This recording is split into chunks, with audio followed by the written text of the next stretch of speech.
गर्मियों के दिन आ रहे हैं और महालक्ष्मी सेल्स आपके लिए तैयार है लेटेस्ट कंज्यूमर अप्लायंसेस के साथ। Branded air conditioners, best brands, best offers के साथ आपके लिए अवेलेबल है महालक्ष्मी सेल्स में। एयर कूलर्स जो आपके पूरे घर में ठंडी हवा से आपके दिन को और खुशनुमा बनाए। Single door refrigerator, double door refrigerators, inverter battery, deep freezers, visi cooler, LED televisions, semi and fully automatic washing machines, water purifier, RO plus UV, आटा चक्की, water dispensers, water coolers, mini refrigerators, सभी appliances best brands के best offers के साथ आपके लिए available है Mahalakshmi sales में।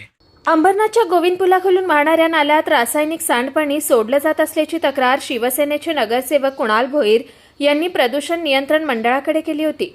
यानंतर प्रदूषण नियंत्रण मंडळाचे उपप्रादेशिक अधिकारी प्रवीण पाटील यांनी गुरुवारी रात्री या नाल्याची पाहणी करत पाण्याचे नमुने घेतले।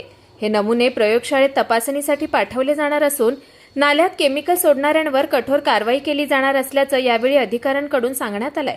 गोविंद पुलाखालून वाहणारा नाला पुढे शिवगंगा नगर, समर्थ गृह सोसायटी, स्वामी देवप्रकाश सोसायटी, मोहनपुरम, गुरुकुल शाळा, भिडेवाडी या भागाच्या मागून MP गेटकडे वाहत जातो। या नाल्यात रात्रीच्या वेळी केमिकलयुक्त सांडपाणी सोडलं जात असल्याचा संशय होता, ज्यामुळे या भागातल्या नागरिकांना उग्र दर्पाचा त्रास होत होता।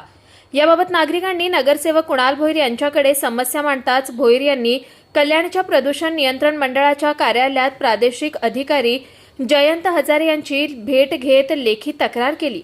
या तक्रारीची दखल घेत उपप्रादेशिक अधिकारी प्रवीण पाटील आणि सुधीर भताने यांनी गुरुवारी रात्री उशिरा या नाल्याची प्रत्यक्ष पाहणी करत नाल्यातील पाण्याचे नमुने घेतले। हे नमुने प्रयोगशाळेत पाठवून तपासणी केली जाणार आहे।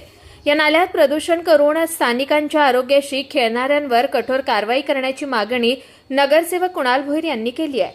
कुणाल म्हात्रे, स्वानंद मीडिया, अंबरनाथ।